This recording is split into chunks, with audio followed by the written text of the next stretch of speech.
One word to describe working during the pandemic: isolated. Yeah.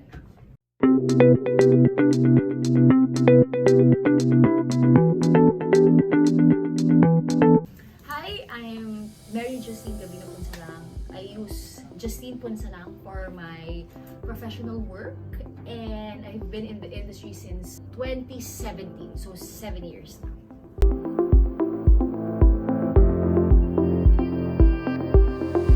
Oh no, during pandemic, kaya ko sinabing isolated, I was out of my house. My mom is a senior citizen, so I made an effort na umalis ng bahay. Kasi I'm always in the field, I don't know who I'm interacting with, if they're carrier or if they're COVID positive. So, umalis ako ng bahay para if ever may bit-bit akong COVID, hindi mahawa yung nanay ko. So, the whole of pandemic, I think for a year, in 2020 going to 2021, like the whole year of that, ng pandemic, I never had a day off. I was always in the field. And since I was living in Manila, kasi andun yung beat ko. So, dahil wala akong gagawin, nasa apartment lang ako, I would look for stories even on my days off. Para hindi ako ma-bored. So, hindi ko rin nagamit yung leave kasi wala naman ako puntahan. So, I'm always out.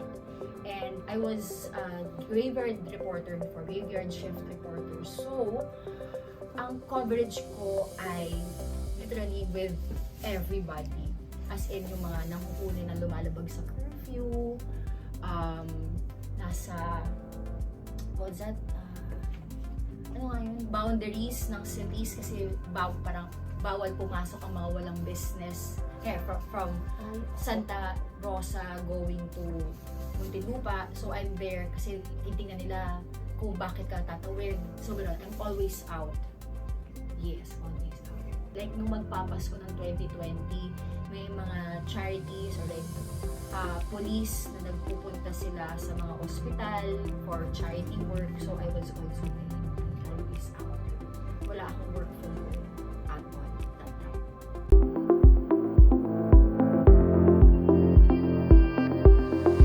I was with TV5 during that pandemic. Isa sa mga nabago ay marami kaming staff sa office na hindi nagpupunta ng office. Kasi nga, parang minimize ni TV5 yung mga tao sa office. Kasi syempre, ayaw natin mag-spread. Kasi if someone is carrying COVID, nasa sa office siya, syempre aircon yun. So, iikot dun yung sakit. So, maraming out of office.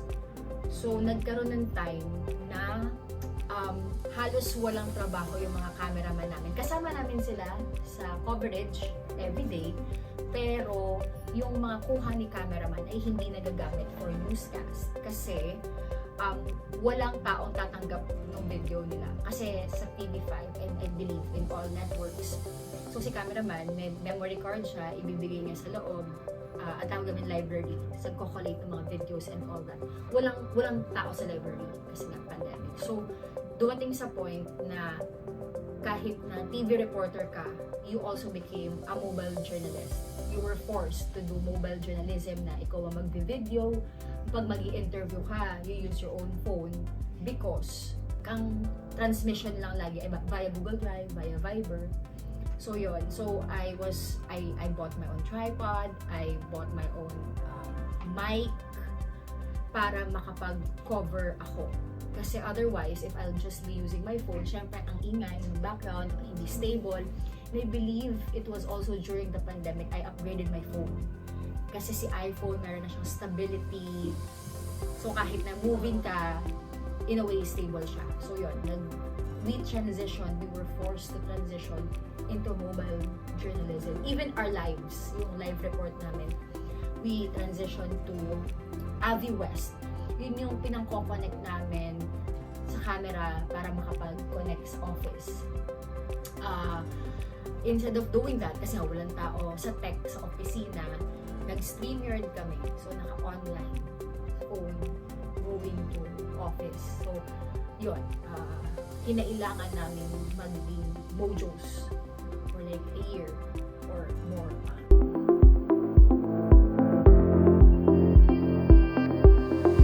Even before the pandemic, we were encouraged to post everything we cover on social media. Pero mas na-encourage yung Facebook Live. Kasi parang yung quality ng video mo, tas ipapalabas siya during newscast, same lang sa quality kapag nag-Facebook Live ka. And parang feeling ko mas maraming tao ang nasa phone na during that time. So, highly encouraged ang Facebook Live. So, halimbawa, one of the things na nangyari during the pandemic was yung Dolomite Beach. Yes. So, yun, naka-Facebook Live kami sa piling ng mga tao. Or like, pag pinag-exercise yung mga nahuhuling lumalabag sa curtain. Sometimes you stream that also on Facebook.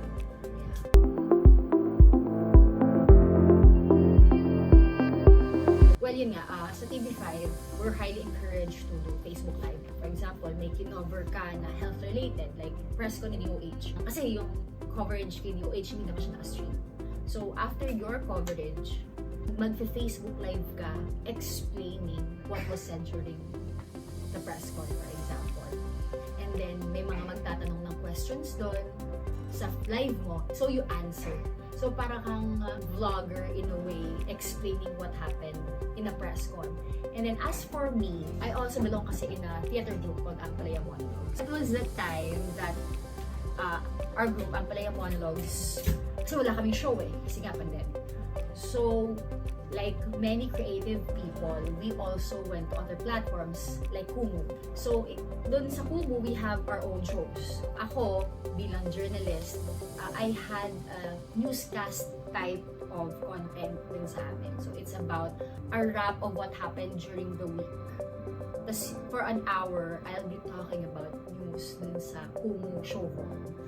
So, yun yung naging ganap ko to explain like a content about vaccines, about the strains of COVID. Dun sa vaccines, andun yung bakit ka hindi dapat maging against sa vaccination, the differences of the vaccines, like ano ba difference ni Sanofi or nung mga brands. And then I also did my own vlog for explaining news. Naging proactive ako at that time to reach people na hindi lang using the platform of TV5. I myself used my own voice to do vlogs and at home show to help impart information to combat fake news.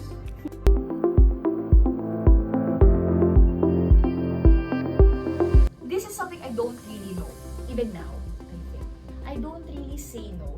I guess it's something generational. I don't know kayong mga Gen Zs, you have a sense of limitation. You know kung hanggang kailan lang kayo, you know what you want, you know what you don't want, at kapag binigyan kayo ng ayaw nyo talaga.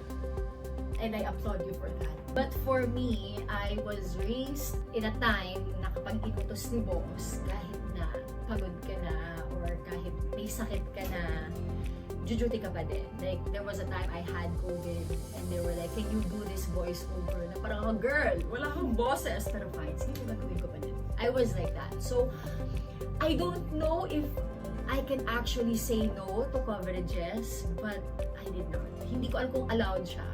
I just, nagreklamo ko, ganon.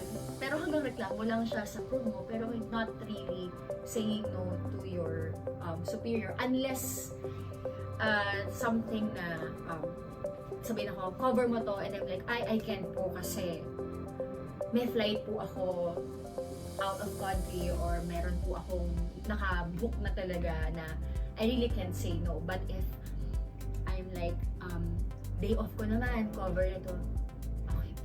Ganun siya for me.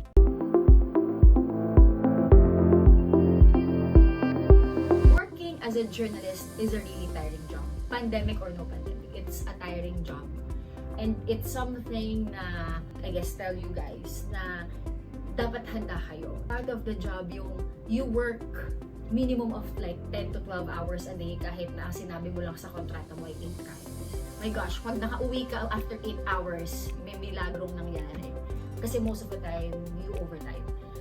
So, So yeah, it's tiring, pero kasi especially when I was a field reporter, you find fulfillment in a way dun sa ginagawa mo. Oo, nakakapagod siya, but when you look back, ang dami kong na-inform when I was reporting this, or feeling ko may naiambag ako sa society, or like me as a reporter now, I am part of the history of how journalism changed because of the pandemic. May ganong fulfillment na minsan tatabunan yung pagod na nararamdaman. Because there was a time that I was on duty since 12 midnight to 8 p.m.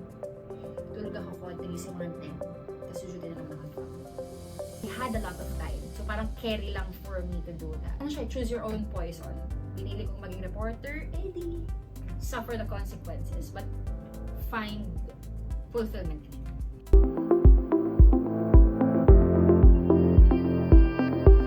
On top of my head, sa akin, hindi. Just because I cover police and they're willing to be interviewed in person naman. And then, usually, ang mga ini-interview namin, mga taong nahuhuli, ganyan. So, it's not really a problem for the most part for me. But, if bibigyan ka ng ibang assignment, for example, sa health reporter namin, kailangan niyang kumausap ng health expert about vaccinations. And they're not available to be interviewed in person kasi nga COVID. So sila, nag-video call. So may mga ganun. May mga times na ayaw nilang in person, so you have to resort in video call, on phone interviews, not much on face-to-face. Or kung face-to-face man, talagang naka-face mask kayo and all that. Yung necessary precautions. So I guess for interviewing, kung ayaw talaga nila ng in-person, especially during the first part ng pandemic, video call yung nangyayari.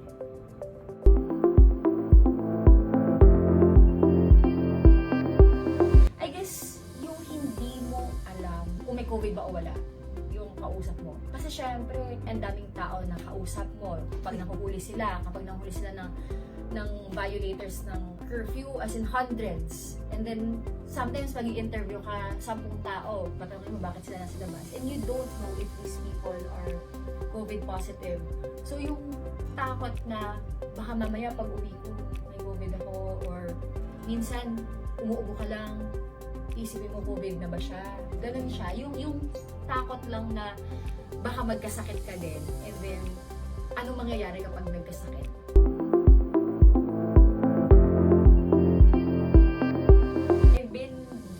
Manila since 2019. So by the time na mag-pandemic, tropa ko na silang mga police, parang hindi naman sila nagbabawal sa akin. Tapos, PNP also was very open, si Sinas ng mga NCRPO, and hindi naman siya nagsisay ng hindi. Parang, on my part, I guess it's the beat that I was in that made my job easy.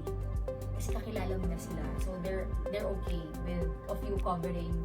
And sometimes, they will tell me, mamimigay kami ng parang one of the early parts, si Jollibee, kasi syempre wala silang binibentahan. Nag-donate na lang sila sa police ng food na pinamigay namin sa preso, sa mga street dwellers and all that.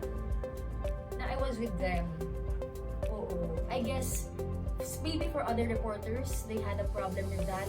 But for me, in my beat, hindi naman siya naging problem for me. Hindi naman ako pinagbawalan. Usually naman bawal yan. May mga bawal kapag hospital. Kasi syempre you have to follow protocols, ganyan. And actually, happy ako na hindi ako napunta sa mga hospital kasi natatakot din naman ako.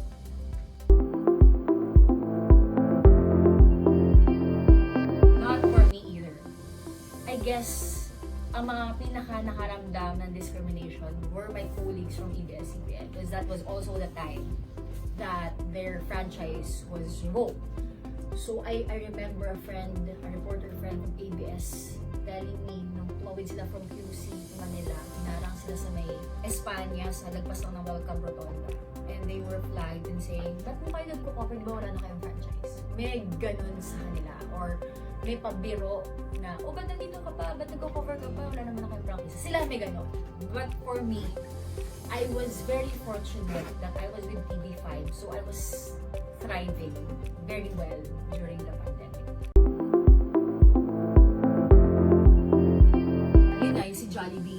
sila ng food dun sa police station. And then, sumama talaga ako sa pag-ikot nila na namigay sila. And what was rewarding for me was one of the times na namigay sila ng food sa isang, parang nagtitinda siya ng pizza, like roaming pizza guy. And then I saw how happy the guy was. Nung binigyan siya ng bucket ng chicken. Because I realized na ako, I have sweldo every month, but this person, nagre-rely siya sa pizza na hindi ko alam kung binibili siya. And the fact that someone gave him food and for his family, doon ko na-realize na, there are a lot of people suffering during the pandemic. And it's so nice that there are companies like big corporations like Jollibee, and there are establishments like the Philippine National Police who help these people who are more in need.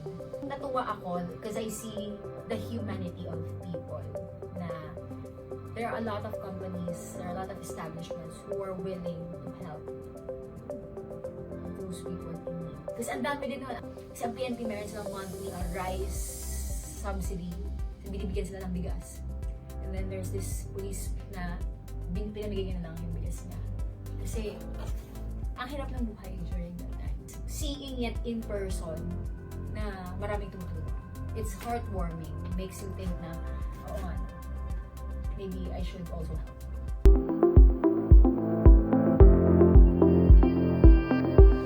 Actually, that's why I asked you earlier with Arrive, bakit I got journalism? Because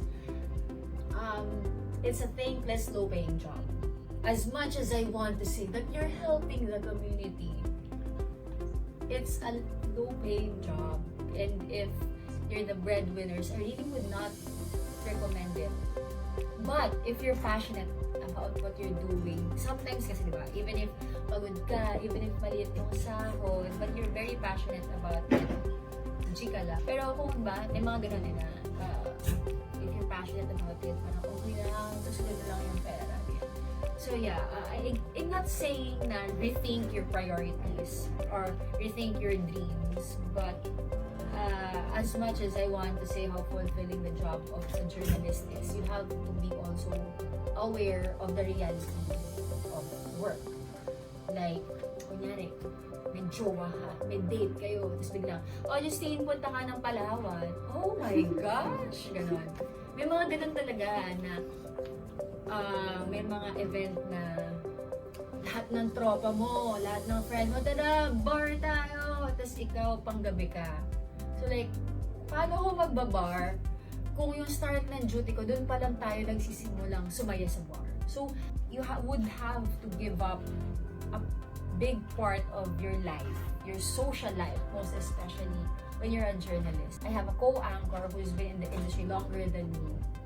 At siya rin nagsasabi na she did not have friends when she was in the field kasi ang focus niya ay mag-gather ng news, magtrabaho. Me also, I was also like that. Parang yung vacation mo is just to breathe, but not really, 5 days vacation, ganyan. So, you have to give up a lot of comfort when you're a journalist, and you have to be ready for that. Payo pa is learn how to write.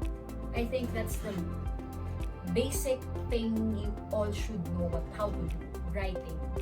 It's not always after graduation na magkakaroon kayo ng trabaho agad sa media. Ako, I graduated 2015, I got to TV5 2019. So yun, I had to do other things, work in other industries before finally getting, 2017, before finally getting in the media industry. And writing will get you to things, to places. Like, I started, my first job in media was as a writer. And then, dahil marunong ako magsulat, medyo madali na siyang transition to actually doing reports. Because when you're in the field, ikaw rin naman nagsusulat ng reports mo. And then now, I guess because of my experience as a reporter and my writing skills also, I am hired, I am working now as, besides doing this, dito sa D1, I'm also a senior editor for Republic Asia. And malaking tulong yung marunong ako magsulat. Because, kumbaga kahit saan ka mapunta, radio ka man, TV ka man, print or online ka man, foundation mo yung pagsusulat.